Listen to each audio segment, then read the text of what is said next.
Yaga is a breath of fresh air in the gaming world. I don't know about you, but I'm starting to experience fatigue when it comes to Nordic, Greek, and Japanese mythology. It's like every other game includes those. Slavic mythology, however, is still mostly unexplored. The Witcher showed us that the Slavic folklore has as much potential as any other one. As a matter of fact, I've always found the Nordic mythology to be quite boring. Oh, there's a warrior god, and now there's a winged woman who's also a warrior. Yeah, I mean, they're interesting, but quite honestly a bit bland. Either game devs simply leave out the more interesting parts, or this pagan mythology was heavily influenced by the Christian and Greek ones. Anyway, my point is that I am always looking forward to new worlds to explore. Give me weird monsters, legends, etc. I'm all in. This is where I have to mention that Yaga supports Ultrawide natively. Both 32:9 and 21:9 run really well. However, there are a few small issues I have to address. Cutscenes are zoomed in quite a bit, and text boxes appear to be a bit larger than they should be. These issues are minor, and the advantages of having the game across your full screen outweigh these small negative sides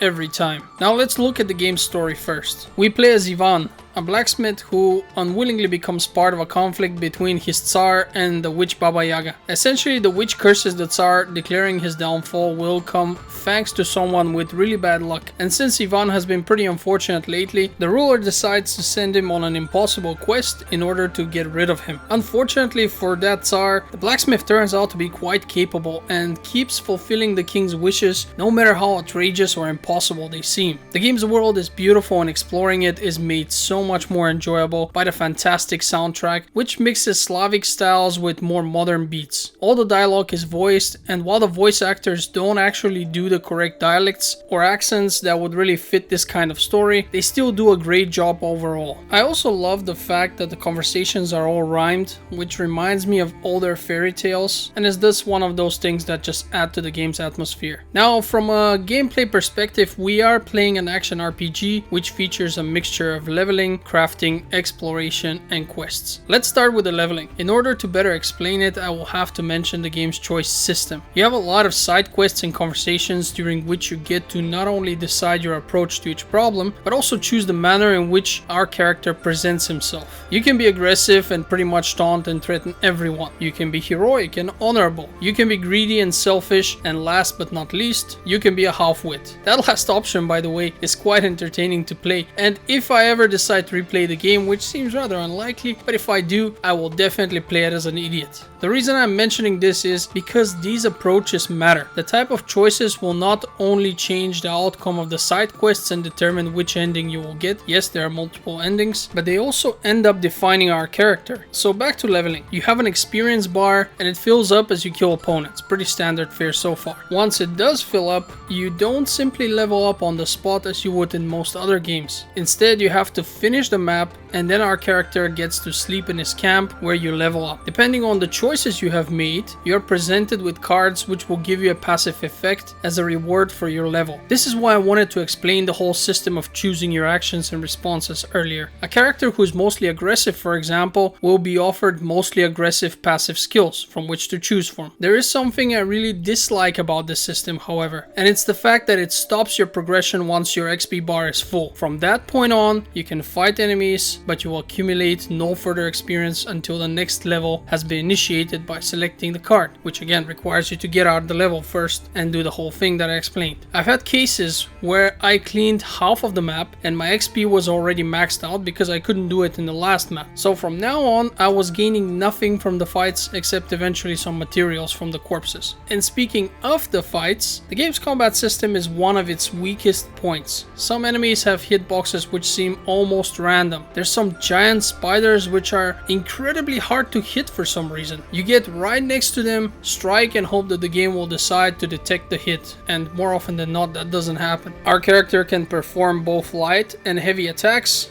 the latter of which require you to hold down the button as you charge up the hit and then release it. The problem with that is that the charging up time is way too long and the animation way too slow, making them completely unusable in combat because the enemies aren't gonna sit there and wait for you to charge them up. It's really pointless. I just tried it a few times and was like, no, this is not working at all. I'm taking more hits than I'm giving. It's pointless. They were simply not designed well, and I think they are an afterthought. Not only that, but the game seems to be way too combat heavy in general. The levels are effectively multiple corridors with some intersections to connect them. I mean, look at this footage. I was honestly reminded of old school games where you would walk for a few seconds and then a random battle would start. It's pretty much the same here. You walk, you fight, then you walk and fight again. Just look at this footage, like I said, and tell me this is not too much. It just feels like they don't give you any moment to catch your breath between fights. It's too tedious. And there are also too many mobs which are simply annoying to fight against. You have your various insect types which will break into smaller ones multiple times before they die. You have enemies which only become vulnerable from time to time. You have enemies that spawn other enemies. And don't get me wrong, I don't mind challenging combat. I'm the same guy who finished Dark Souls 3 9 times. The point is here that this game's combat simply is not good enough to be the main focus of the game. Hell, it's not good at all, to be honest. And I want to talk about the crafting system in the game. I know it feels like a strange segue from fighting to crafting, but you understand why in a second. You are a blacksmith, as we've already determined, and you collect materials which can be used to craft new weapons. This would be fine, however your weapons have limited durability and break. Now that doesn't sound so bad. You'll be thinking, hey, I've played Diablo, I've played a ton of games, and weapons are,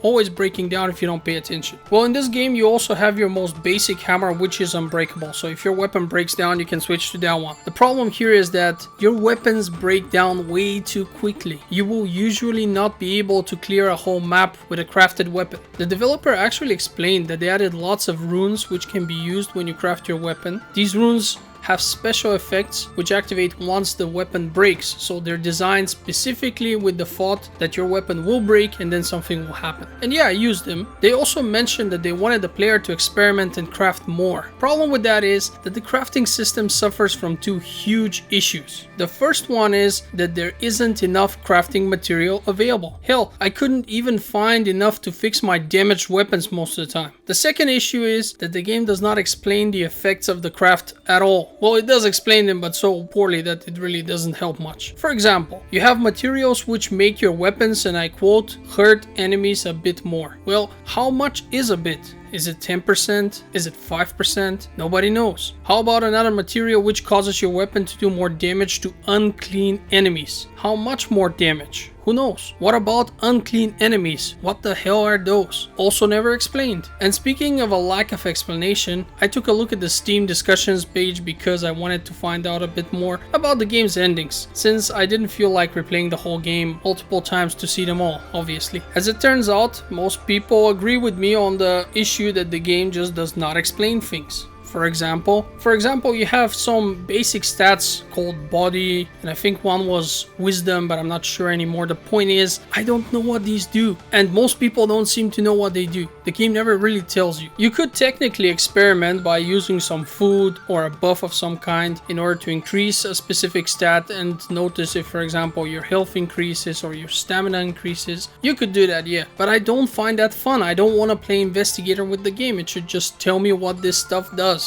So I didn't bother with it. I still play the game just fine. What about hidden features? Pressing space, for example, causes your character to roll in order to avoid damage. That's easy enough to figure out. What almost nobody found out, me included, until I finished the game and checked the forums, is that if you hold space after the roll finishes, your character actually starts sprinting. A developer commented this, and as soon as I read it, I had to boot up the game and confirm that it really was a thing, and there it was. A feature I had wished for, but never figured out during my playthrough. But wait, there's more. Apparently on all difficulties except the hardest one, if your weapon breaks, you get all of your materials refunded. The game never tells you this, and it makes no sense, since if you stop using the hammer when you get the warning that it's about to break, you can then repair it later, and that costs materials. In other words, if you just kept using it and allowed it to break, you could simply make it again and it would cost you nothing because you would have had all the materials refunded. Instead, I'm keeping it for later and have to invest more materials into fixing it, which leads to the same result. Hell, you actually get to use it a little bit longer and get to experience the rune effect from breaking the weapon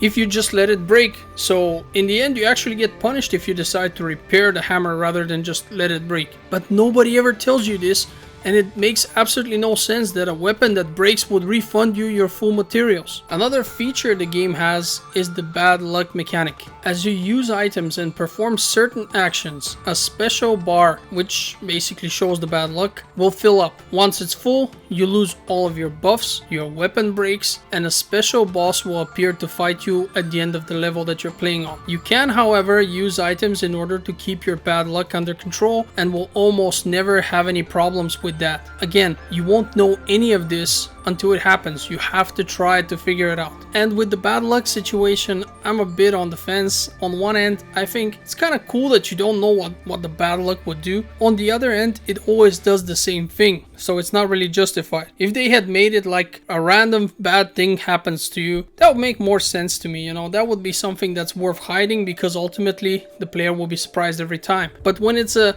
specific set of things happening every time, regardless of how many times it has happened, etc., might as well tell the player so that he knows, because ironically in this game, bad luck is not a bad thing if you play the game as it was intended to play, which I didn't, because I didn't know most of the mechanics the game has. For example, now that I have read the developer comment about the breaking of your weapon and refunding all of your resources, I would have intentionally made it break at times. Why not? I get a special buff or something. It's kind of a cool thing. Well, in any case, it's time to talk about exploration and quests. The game has lots of side quests and randomly generated treasures, which are somewhat interesting to find. Your rewards are almost always not worth the effort, but to be honest, I did the side quests mostly out of interest rather than for a reward. The truth of the matter is that they are entertaining and simultaneously a platform for the game's decision system. Depending on what you choose, you will see certain outcomes which are always different. So your choices will matter, and that's actually a good thing. Since the map is fairly large, the devs have added a fast travel system. You find these magic stone ovens between which you can teleport. Unfortunately, there's some issues here as well. First and foremost, the different ovens have different names. For example, there's a frozen mushroom next to one, so that's the name of the location. The problem with that is that you have to either write down the locations on a piece of paper or remember them, since you can't actually see where each of these points is on the map when you interact with the fast travel system. All you get is to choose the name of the location. You could open the map before interacting with the fast travel and try to figure things out from there, but since the map is zoomed in a bit and I didn't figure out a way to move it or zoom it out, there is no way to actually see all travel points on it. So again, you just don't know, you have to try. Couple that with the fact that each use of the fast travel system actually comes with a loading screen, which may not be long per se, but is still too long for my taste. And the result was that I simply chose not to use it and run around the map.